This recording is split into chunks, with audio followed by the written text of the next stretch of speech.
bendición poder estar esta noche en la casa del Señor.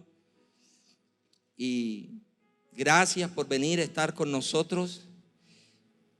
Y también queremos agradecerles a todos aquellos que nos ven, que se conectan con nosotros a través de los diferentes medios de internet y la televisión, que nos permiten entrar a su casa esta noche. Y esperamos que cada uno, que hoy sean cumplidas las expectativas de nuestro corazón. Cada vez que venimos a la casa del Señor traemos una expectativa. Queremos escuchar que Dios nos hable, hay una necesidad en nuestro ser, que cada vez que venimos a este lugar literalmente somos atraídos hacia Él.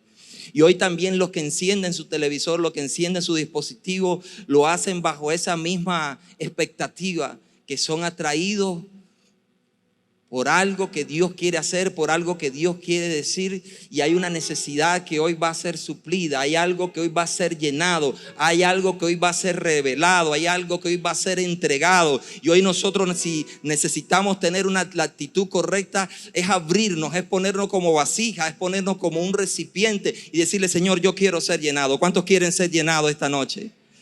Es como decirle, como la misma forma que Samuel en su inexperiencia dijo: Señor, habla, que tu siervo escucha. Que hoy podamos sentirnos, Samuel era un niño, que hoy podamos sentirnos como un niño y que podamos decirle: Señor, habla, que tu hijo escucha. ¿Cuántos saben que son hijos de Dios? Y que hoy, Señor, pueda hablar palabras de vida a tu corazón. Que hoy el Señor pueda traer una palabra de esperanza. Pueda traer, tal vez lo que yo necesito es una palabra de consuelo. Hay muchos que hoy vienen con un corazón herido y lo que necesitan escuchar de parte de Dios es una palabra de consuelo, una palabra de esperanza, una palabra que lo pueda sustentar en la situación que pueda estar pasando en un tiempo como este. Hace un rato estaba ahí abajo y me acordaba de un amigo que hicimos durante algún tiempo ministerio. Y él, uno de sus hijos, nació con un problema, con una dificultad. Y era que él, en su memoria de a largo plazo, él había perdido, o sea, nació sin la memoria de largo plazo. O sea, él solamente tenía recuerdo de los eventos más próximos. Tenía solo la memoria de a corto plazo.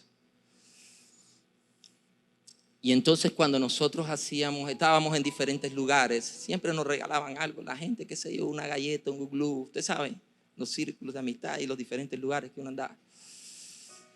Y cuando él llegaba a la casa, él siempre andaba con ese, como todo papá, quería llevarle algo a su hijo. Era su chiquitín, era su cumiche, el más pequeño. Y él le llevaba lo que fuera, una galleta. Tal vez el día anterior le había llevado una galleta igual. Y no era una galleta tal vez tan especial. Era una galleta como otra, cualquier galleta. Y él le llevaba la galleta. Y el niño agarraba la galleta y la agarraba, pero como sorprendido, como que si nunca en su vida hubiera visto una galleta. Y yo le voy a decir por qué me quebranto. Porque muchas veces nosotros estamos tan acostumbrados a estar en la presencia del Señor que hay momentos que no la apreciamos de la manera que la deberíamos apreciar. Este niño agarraba la galleta y la abría, y cuando la abría, la sacaba y decía: papá, qué rica esta galleta, papá. Nunca me había comido una galleta como... Y el día anterior se había comido esa misma galleta. Yo decía dentro de mí: hey, qué bueno sería para nosotros que fuéramos como ese niño.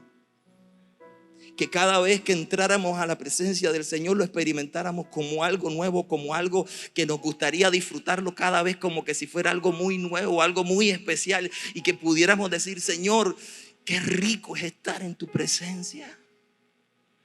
Queremos experimentarlo siempre como algo nuevo. No queremos lo viejo, no queremos lo acostumbrado, no queremos lo rutinario, no queremos caer en la rutina, en la religiosidad de siempre. Queremos experimentar cada vez que vengamos a tu casa como ese niño, como decir: es cierto que ayer estuvimos en tu presencia y disfrutamos el estar en tu presencia, pero hoy también queremos estar en tu presencia y queremos continuar disfrutando tu presencia como algo nuevo, como algo fresco, como algo que trae renuevo, como algo que trae vida, como algo que trae el soplo de Dios. como algo que no nos permite establecernos en lo rutinario, como algo que renueva continuamente nuestra mente y que decimos qué rico es estar aquí. Y yo decía, ¿sabe qué? Me ministró profundamente. Sentí que el Espíritu Santo me habló y me dijo, necesitas ser así. Necesitamos como iglesia ser así. Decir, nunca había tenido, que cada vez que salgamos de aquí nosotros podamos decir, como decía ese niño, nunca había experimentado la presencia como la experimenté hoy. Ese es el deseo de mi corazón, que hoy cada uno de nosotros podamos experimentar su presencia. Y yo no sé si usted se ha detenido a considerar lo que Dios ha estado hablando en los últimos días, a nosotros como iglesia y a usted también como persona. De vez en cuando necesitamos detenernos a considerar lo que Dios está hablando, lo que Dios nos quiere decir. Porque yo no sé si usted lo sabe, pero Dios habla. ¿Cuántos dicen amén? El libro de Hebreos capítulo 1 versículo 1 dice, habiendo hablado Dios de muchas formas y de muchas maneras en los tiempos pasados a nuestros padres por medio de los profetas, hoy Dios nos habla por medio de su Hijo Jesucristo. ¿Qué nos quiere decir, pastor? Que es interesante que el Espíritu Santo haya inspirado al autor del libro de los Hebreos para que le diga a los hebreos que Dios habla cuando ellos eran hebreos y ellos sabían que Dios hablaba. ¿Sabe por qué fue necesario que el Espíritu Santo inspirara al autor del libro de Hebreos para que le dijera a hebreos que Dios habla? Porque muchas veces estamos tan acostumbrados a escuchar decir que Dios habla que se nos olvida que Dios habla. Y fue necesario que el Espíritu Santo le recordara a los hebreos, Dios continúa hablando. Dios habló en el pasado, pero Dios está hablando en el presente. Los hebreos sabían que Dios hablaba, pero el Espíritu Santo usó al escritor del libro de los Hebreos para recordarles a ellos, Dios no solo habló en el pasado, Dios continúa hablando en el presente también. Y es bueno que hoy nosotros como iglesia nos detengamos y que consideremos lo que Dios ha venido hablando, porque Dios no habla por hablar. Dios habla cuando habla algo, lo habla con propósito. Y es muy interesante lo que Dios ha venido trayendo a nuestras vidas como iglesia, porque ha habido una secuencia, ha sido muy intencional. Esas palabras que Dios ha estado trayendo a través de los diferentes mensajes que se ha estado predicando en los últimos tiempos, en los últimos días en nuestra iglesia. Dios ha venido trayendo dirección para llevarnos a un destino seguro de lo que Dios está hablando. O sea, Dios no habla cosas por hablar, hay un destino. Dios nos conduce a un lugar cuando Él está hablando, cuando Él está direccionando algo. Y primero Dios comienza hablándonos acerca de la familia. Y nos comienza diciendo, todo va a comenzar con la familia. ¿Cuántos se acuerdan? Hace unas semanas atrás estuvimos hablando de la familia, y Dios habló a través de diferentes mensajes y dijo, todo comienza en la casa. Todo comienza en la casa. Y pudimos ver escrituralmente cómo Dios es un Dios generacional, cómo Dios se revela a Moisés como el Dios de una familia. No dijo yo soy el creador, el Dios todopoderoso. No, Él se presentó, yo soy el Dios de una familia. Yo soy el Dios de Abraham, de Isaac y de Jacob. Y lo que comencé con el Padre lo voy a terminar con los hijos. Así se presentó Dios, como el Dios de una familia. Entonces vemos que para Dios nuestra familia es importante y que todo lo que Dios va a hacer en la tierra lo va a hacer a través de las familias. Entonces comenzamos a considerar eso. Pero segundo, Dios nos comienza a hablar acerca de la renovación. Y Dios dice, a través de diferentes mensajes estuvimos hablando que Dios quiere que nuestra mente sea renovada, que es en la serie que nos encontramos actualmente. Nuestra mente necesita ser renovada, nuestras emociones necesitan ser calibradas, educadas, pero al mismo tiempo necesitamos aprender a conocer nuestra área almática. Porque no solamente somos espíritu, no solamente somos cuerpo, también somos alma. Y esa alma muchas veces cuando no está bajo el dominio, bajo el gobierno del Espíritu Santo, es movida a tomar malas decisiones. Y Dios quiere que estemos integralmente bendecidos en todas las áreas de nuestra vida. Entonces nos lleva a ese proceso de renovación, a renovar nuestra mente. ¿Para qué Dios renueva nuestra mente? Para que Dios renueva nuestros pensamientos, para que podamos conocer cuál es su voluntad. Pero no solamente eso, nos lleva a una renovación de un entendimiento de cómo funcionan nuestras emociones para que nos podamos conocer mejor, porque muchas veces ni nosotros mismos nos conocemos. Y Dios nos lleva a conocernos a través de nuestras emociones y nos muestra de lo que ellas son capaces y cómo nosotros podemos gobernar esas emociones y sujetarlas al gobierno del Espíritu Santo. Y tercero, lo importante que es que nosotros estemos reconciliados con Él. Pero no solamente que nosotros estemos reconciliados con Él, sino que Él quiere usarnos a nosotros como un medio de reconciliación para que otros le conozcan a Él. Y como lo he mencionado anteriormente, yo creo que básicamente lo que Dios habló a través de esta serie, a través de esta palabra, durante todo este tiempo, Dios está revelando el corazón, su corazón a nosotros. Dios está diciendo: el deseo mío no es que nadie se pierda, el deseo mío es que todo el mundo me conozca. Y esta es la vida eterna, que lo conozcan a Él, dijo Jesucristo. El deseo del corazón de Dios es que lo conozcamos a Él. No una religión, no una iglesia, no, que lo conozcan a Él por medio de su Hijo Jesucristo. Entonces Dios revela su corazón a través de esta serie donde dice: yo no solo quiero que ustedes estén reconciliados conmigo, sino que ustedes sean un canal de bendición, alguien que yo use para que otros vengan y otros también sean reconciliados. Pero lo cuarto, termino con esto, que Dios habló recientemente, el fin de semana, Dios habló acerca de conexión. De cómo podemos conectarnos con Él a través de ¿qué? A través de la adoración profética, a través de la oración y a través de la intercesión. Y cuando usted considera todo esto, usted se da cuenta que Dios nos quiere conducir a un lugar. Y que cada vez que nosotros comenzamos a adorar, se generan ámbitos de la presencia de Dios. Eso atrae la presencia de Dios y Dios se quiere manifestar. Y esa manifestación va a traer revelación. Esa manifestación va a traer consuelo. Esa manifestación va a traer dirección. Cada vez que nosotros comenzamos a adorar, vamos a generar ambientes propicios para que Dios se manifieste. Y cuando traemos su presencia a través de la adoración, esa presencia no se queda ahí, esa presencia nos sigue a donde quiera que nosotros vayamos. Si vamos a la casa, esa presencia de Dios va con nosotros a la casa. Y David decía: el bien y la misericordia de Jehová me seguirán, la bendición, la unción me va a seguir, su presencia me va a seguir todos los días de mi vida. ¿De dónde sale eso? Eso sale de la boca de un adorador. Alguien que sabía que cuando estás en la presencia de Dios, después su presencia te va a seguir. Esa presencia estará de continuo contigo. Lo que quiere decir que hemos estado escuchando, lo que hemos estado escuchando no han sido solo mensajes. No ha sido solamente una agenda de predicación. Lo que hemos estado escuchando es Dios hablando. Dije que lo que hemos estado escuchando es Dios hablando, es Dios queriéndonos llevar a un lugar, a un destino. Hay algo que Dios está generando. Si usted agarra estas cuatro cosas, esto que Dios ha venido hablando, y usted dice: ¿qué es lo que Dios ha querido decir?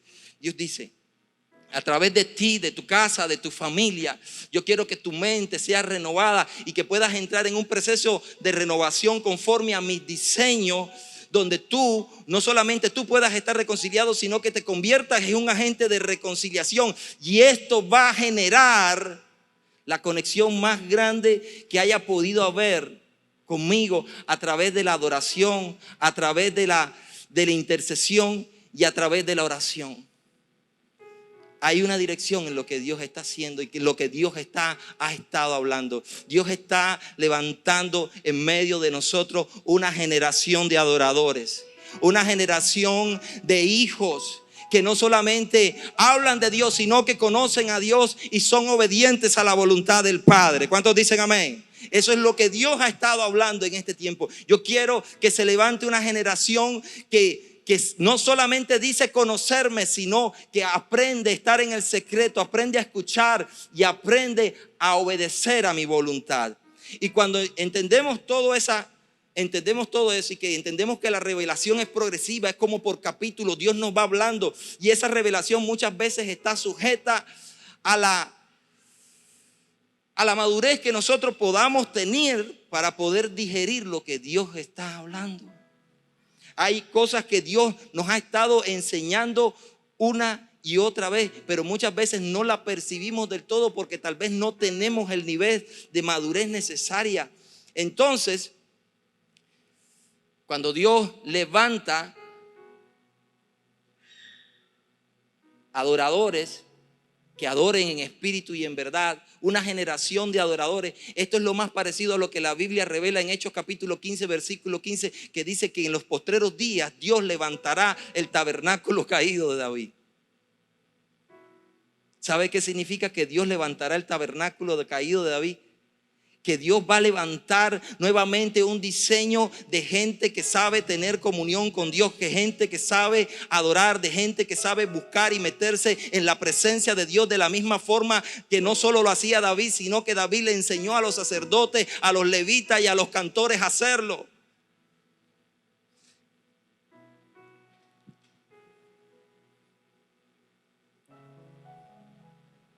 Saben que habían dos tabernáculos, ¿verdad? Estaba el tabernáculo de Moisés. Pero el tabernáculo de Moisés, cuando hablamos del tabernáculo de Moisés, el tabernáculo de Moisés nos lleva al rito, nos lleva al sacrificio. Pero el tabernáculo de David no, el tabernáculo de David nos lleva a tener comunión, nos lleva a la adoración, nos lleva a la oración. Y entonces vemos Dios llevándonos a ese lugar, dice, en los postreros días.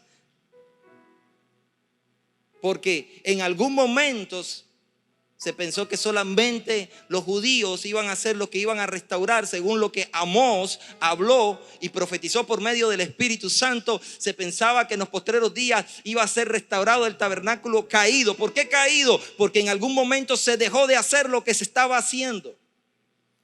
Una vez que Salomón construyó el templo, dejó la secuencia, dejó aquella herencia que el Padre le había dado de ser unos adoradores continuos, adoradores 24/7. Entonces cayó y posteriormente que comenzaron a entrar reyes que eran idólatras, totalmente se perdió la adoración en el tabernáculo. Por eso Oseas profetiza y dice: en los postreros días será levantado el tabernáculo caído de David. Pero por mucho tiempo los judíos pensaron que solamente ellos iban a ser los que iban a levantar ese tabernáculo caído de David, que solamente ellos iban a ser los que iban nuevamente a volver a adorar.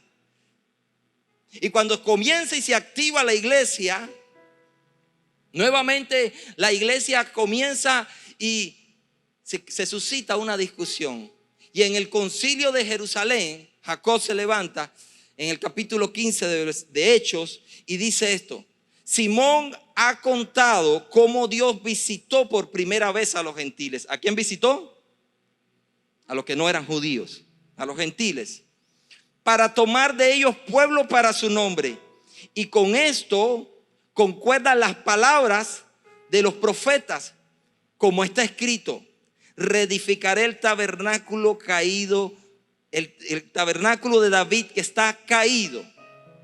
Repararé sus ruinas y lo volveré a levantar, para que el resto de los hombres, diga conmigo, el resto de los hombres. No me siento mal con que me digan el resto de los hombres, porque ya ahí ya no está hablando de judíos, está hablando del resto de los hombres. Somos nosotros. Porque el resto de los hombres busquen al Señor. ¿Cuántos quieren buscar al Señor? Para que el resto de los hombres busquen al Señor. Y todos los gentiles sobre el cual es invocado mi nombre, dice el Señor, que hace conocer todo esto desde los tiempos antiguos. El Señor dice: yo voy a levantar entre mi pueblo el tabernáculo caído de David, para que se vuelva a establecer la adoración, para que mi pueblo me conozca, para que haya una adoración continua que genere revelación, que atraiga mi presencia y que ellos puedan caminar en mis estatutos, en mis decretos, en mis preceptos, para que le vaya bien. Para que le vaya bien. Ahora, hay algo interesante que sucede en la vida de David, que pudiéramos esta noche aprender. Me quiero detener por un momento en lo que acontece en la vida de David, porque el libro de Romanos dice que las cosas que fueron escritas antes para nuestra enseñanza fueron escritas. Y hoy quiero detenerme por unos minutos en algo que aconteció en la vida de David, de lo cual hoy podemos sacar una enseñanza, hablando de cómo atraer la presencia de Dios a nuestra vida, hablando de cómo valorar la presencia de Dios en nuestra vida. Dice la escritura en el libro de Primera de Crónicas, capítulo 15, versículo 1. Dice, hizo David también casas. Diga conmigo, casas. ¿Cuántas hizo? Casas para sí en la ciudad de David. Y arregló un lugar para el arca de Dios y levantó una tienda. Interesante. David tenía una tienda, pero no tenía arca. Eso es como que cuando comenzamos a ver una película por la mitad y no entendemos todo lo que está pasando. Y tenemos que entender que ya antes David había hecho un esfuerzo por traer el arca a Jerusalén, pero no había tenido éxito. Y David previamente en este momento está preparando una tienda. Tiene la tienda, pero no tiene el arca. Tiene la tienda, pero no tiene el arca. Tiene la tienda, pero no tiene la presencia. ¿Por qué? Porque el arca para Israel simbolizaba la presencia de Dios. Y si había algo que David anhelaba, era la presencia de Dios. Y en ese esfuerzo, luego de haber caído, primeramente Dios le da un diseño a Moisés para que haga un tabernáculo, como ya le dije, haga una tienda. Esa tienda, como dice en la epístola a los hebreos o en el libro a los hebreos, es una figura, es imagen de lo venidero, de lo que ha de venir, de lo celestial, de lo eterno.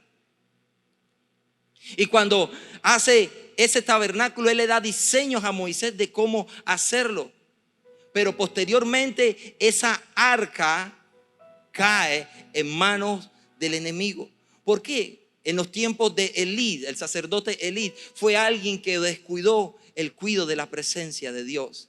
Permitió que sus hijos hicieran cosas que eran también sacerdotes, que sabían que no le agradaba a Dios. Y Dios en un momento entrega a Israel en manos de sus enemigos y el arca cae en manos de los enemigos. Y una vez que el arca cae en manos de los enemigos, cae en manos de los filisteos, la escritura nos muestra, dice que los filisteos fueron heridos con todo tipo de tumores. Y si andaban pasando el arca de un lado para el otro, el arca estuvo durante 7 meses donde los filisteos, y ellos ya dijeron, hey, no queremos el arca, busquemos cómo deshacernos. Y luego de consultar a sus adivinos y hacer unas ofrendas para salir del arca, el arca es llevada a Israel. Y después de haber sido llevada a Israel, es llevada a casa de un levita que se llamaba Abinadab. Abinadab tenía un hijo que se llamaba Eleazar. Eleazar fue santificado para que cuidara el arca. Pero el punto a donde los quiero llevar, a donde los quiero conducir, yo sé que usted está pensando, pastor, ¿tiene un punto con eso? Sí, tengo un punto. El arca estuvo 20 años. Diga conmigo 20 años. Más fuerte, 20 años en casa de Abinadab. Y les pregunto, ¿saben qué pasó? En 20 años, diga conmigo, nada. Diga conmigo, nada. ¿Sabe que el arca estuvo durante 20 años en casa? No. ¿Y qué nos quiere decir con esto? Posteriormente David dice, no hay que traer el arca. Yo quiero que el arca simboliza la presencia. El pueblo añora la presencia de Dios. Voy a ir a buscar el arca. David era un adicto a la presencia de Dios. David consultaba todo. Iba a buscar el arca. Pero no lo hizo como debía de hacerlo. El arca no estaba diseñada para ser arrastrada. El arca estaba diseñada para ser cargada. ¿Me está entendiendo? Y David hace al estilo filisteo, agarra unas vacas o unos bueyes y las jala con una carreta. Y Dios dice, se equivocaron, no era así. Yo el arca la diseñé para que la cargaran, no para que la arrastraran. La presencia de Dios está diseñada para que nosotros la portemos, para que nosotros la carguemos, para que nosotros la honremos. Y entonces cuando eso pasa mal, alguien que estaba muy familiarizado con el arca intenta detener el arca. Se llamaba Usa, era un hijo de este mismo sacerdote, de Abinadab, intenta detener el arca porque el arca parecía en un momento que se iba a caer. Y como él estaba tan familiarizado con aquel objeto, él puso sus manos y no sabía lo que estaba haciendo, inmediatamente cayó muerto. Posteriormente David, con ese percance que tiene, se llena de temor y dice: no, el arca no la vamos a llevar a Jerusalén, la vamos a dejar en casa de Obed-Edom. ¿Quién era Obed-Edom? La escritura lo describe como Obed-Edom geteo. Y hay un tremendo dilema entre el origen de Obed-Edom, porque Obed significa adorador y Edom, de Edom, de los edomitas, descendencia de los edomitas. Pero sin embargo dice que era geteo, y los edomitas son descendencia de Saúl, y los geteos son descendencia de los de Gad, que son filisteos. Bueno, la cosa aquí, yo no sé que si es filisteo o si es edomita. Lo que sé es que el arca va a parar a su casa, y lo que sé que Obed-Edom no era levita. ¿Y qué tiene que ver eso, pastor? Es que los levitas eran los encargados de custodiar el arca. Y Obed-Edom dice: es para mí un privilegio. Es para mí un privilegio que traigan el arca a mi casa. Yo no soy levita. Y es muy posible que tal vez ni judío fuera. Es para mí un privilegio que traigan el arca, que traigan lo que simboliza la presencia de Dios a mi casa. Y dijo: no, a ver, pónganla aquí en la sala, quiten el televisor, quiten todas las cosas, en el mejor lugar, en el lugar más espacioso. Aquí pongan el arca. ¿Sabe qué dice la escritura? En 3 meses, diga conmigo 3 meses, bendijo Dios a Obed-Edom y a toda su casa. La pregunta es: ¿por qué no pasó nada con Abinadab durante 20 años? ¿Por qué no pasó nada con Abinadab? ¿Por qué no vino esa misma bendición sobre Abinadab que vino sobre Obed-Edom en tan solo 3 meses? Cuando nosotros entendemos que lo que está sucediendo con nosotros es por gracia, que estamos recibiendo algo que no merecemos, entonces nosotros vamos a aprender a valorar más las cosas. ¿Cuántos dicen amén? Pero cuando nosotros estamos muy familiarizados con algo, entonces lo comenzamos a desestimar, lo comenzamos a ver como algo común, lo comenzamos a ver como algo corriente, lo comenzamos a ver como algo de todos los días, y no le damos ni la importancia ni la relevancia que eso tiene. ¿Cuántos dicen amén? Abinadab era un levita, era alguien que ministraba, era alguien que estaba. Y sabe que nosotros corremos ese riesgo. No sé si me entiende cuál es el punto. Muchas veces podemos acostumbrarnos a la presencia de Dios y podemos llegar al punto de desestimarla, de no darle la importancia. Tal vez en la casa de Abinadab el arca simplemente era un mueble. Era algo que estaban diciendo: ¿y qué día se la llevan? Ya estorba. Pero sin embargo, en la casa de Obed-Edom entendieron que lo que estaban recibiendo era un privilegio. Se estaban convirtiendo en hospedadores, se estaban convirtiendo en anfitriones de Dios y de su presencia. Y cuando eso acontece y nosotros tenemos la revelación correcta del privilegio que se nos está dando, entonces Dios comienza a manifestarse a través de eso. Y comenzó a prosperar Dios a Obed-Edom y toda su casa. Obed-Edom le dio el lugar al arca, la presencia que en realidad merecía. No desestimó, no lo tomó como algo común, como algo normal, como algo corriente. Dijo: esto es algo que en realidad merece toda mi atención. Esto es algo que en realidad merece todo mi cuidado. Esto es algo que en realidad merece todo mi respeto. Esto es algo que en realidad merece toda mi honra. Estoy hablando de la presencia de Dios, no del arca, no de un objeto. Y Obed-Edom comenzó a honrar eso, ese privilegio que le había sido dado. Ahora, ¿qué pasó con Abinadab en esos 20 años? Se había familiarizado tanto con ese. Él estaba tan acostumbrado a ver el arca que en el momento que se lo llevaron a su casa, tal vez no lo miró como algo importante. Ya había visto el arca. Y eso, ¿sabe qué? La familiaridad muchas veces va a generar incredulidad. Cuando nos familiarizamos demasiado con algo, va a generar, y sobre todo en un ámbito espiritual, muchas veces va a generar incredulidad. Fíjese que cuando Jesús llega a Nazaret, la Escritura dice que Él no pudo hacer muchos milagros. ¿Por causa de qué? Por causa de su incredulidad. ¿Por qué Jesús no pudo hacer muchos milagros en Nazaret? Por causa de la familiaridad. La gente lo decía, ese chaval yo lo conozco, si nosotros jugábamos chibola con él. Y a sus hermanas y su papá es el que nos arregla la puerta a la casa. Familiaridad. Y la familiaridad hacía que ellos no creyeran que Jesús era capaz de hacer milagros, que Jesús tenía el poder de vida para cambiar, para transformar. No sé si me está entendiendo. La familiaridad muchas veces puede llegar a generar incredulidad. Y como tantas veces estamos acostumbrados, estamos familiarizados a estar con los santos, entonces va a llegar algún momento que nosotros podemos correr el riesgo. Hermano, esto es un bombillo rojo, esto es una alerta que Dios nos está diciendo: no desestimen mi presencia, no la tomen como algo común, como algo corriente, como algo que acontece todos los días. Es cierto que yo quiero manifestarme de continuo en ustedes, pero necesitan aprenderle a dar el valor y la relevancia que tiene mi presencia.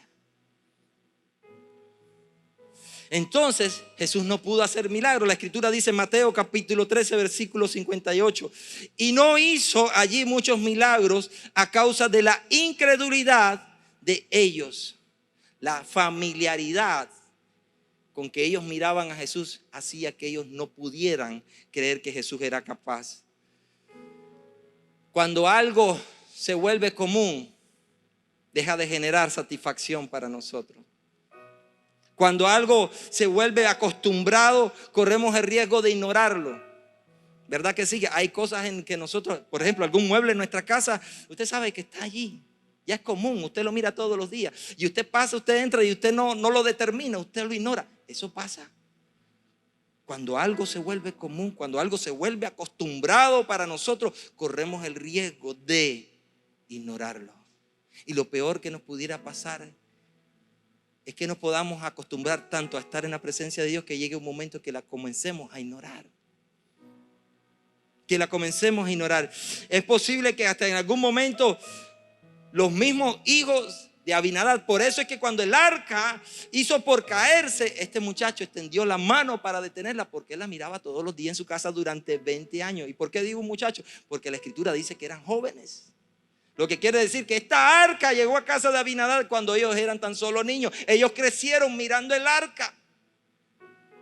La familiaridad hizo que ellos no recibieran la misma bendición que recibió Obed-Edom en tan solamente 3 meses. Entonces,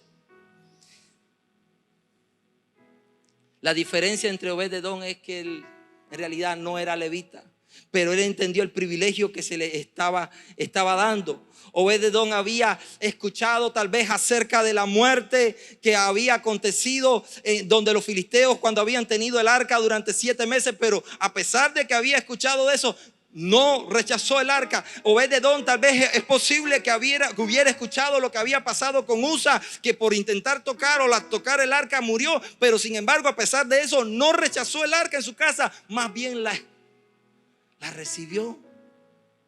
Más bien la recibió. ¿Cuál fue el resultado de esa actitud? Lo leo, 2 de Samuel capítulo 6 versículo 11. Y estuvo el arca de Jehová en la casa de Obed-Edom geteo 3 meses. Y bendijo Jehová a Obed-Edom y a toda su casa. ¿Cuántos quieren que su casa sea bendecida? ¿Cuántos quieren ser bendecidos?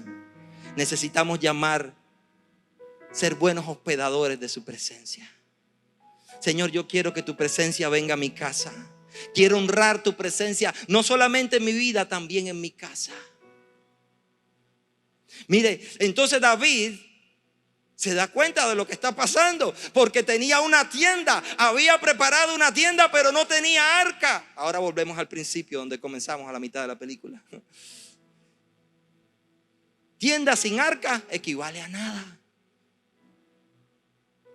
Porque el tabernáculo vacío, la tienda vacía no es nada. Necesita el arca que simboliza la presencia. Y David le llegan noticias y dice: y fue dado aviso al rey David diciendo: Jehová ha bendecido la casa de Obed-edom y todo lo que tiene a causa del arca, o sea, a causa de la presencia de Dios. Entonces, diga conmigo, entonces necesitamos tomar acción. ¿Qué haría usted si se entera? Hey, la casa de tu hermano, la casa de ciclano, la casa de fulano está siendo bendecida. Tú dices: yo también quiero esa bendición para mi casa. ¿Cuántos dicen amén? Es que usted es envidioso. No, es que no soy envidioso, es que yo quiero lo bueno. ¿Cuántos no quieren lo bueno? Dios es bueno. Y David dice: hey, si solamente en 3 meses bendijo su casa, yo también quiero esa bendición para la nación, no solamente para mí. Y fue dado aviso al rey David diciendo: Jehová ha bendecido a la casa de Obed-edom y todo lo que tiene a causa del arca de Dios. Entonces David fue y llevó con alegría. Diga conmigo, con alegría. Ya el luto había pasado.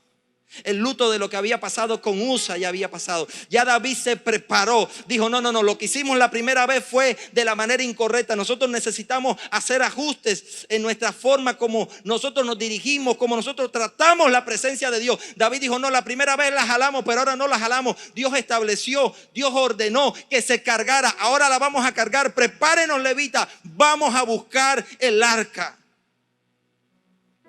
Y llevó con alegría el arca de Dios de casa de Obed-edom a la ciudad de David.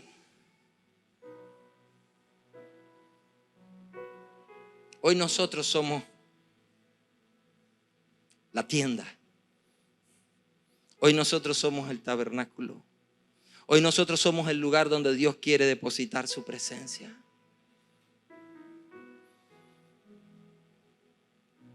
Jesús abrió un nuevo y vivo camino.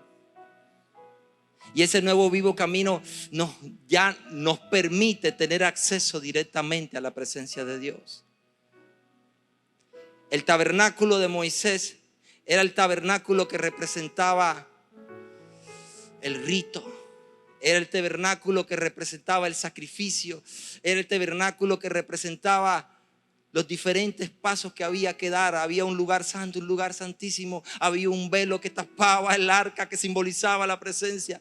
Pero ya no, dice Jesús. Cuando Jesús dijo consumado es, la escritura dice que el velo que ocultaba el arca que simbolizaba la presencia de Dios fue rasgado de arriba hacia abajo, como aquí está el visto bueno para que los hombres tengan acceso a la presencia de Dios. Necesitamos aprender a valorar la presencia de Dios, para que de la misma forma que la bendición vino a casa de Obed-edom, de esa misma forma venga a tu casa, de esa misma forma venga a tu vida. Quiero pedirte que ahí donde estás puedas cerrar tus ojos.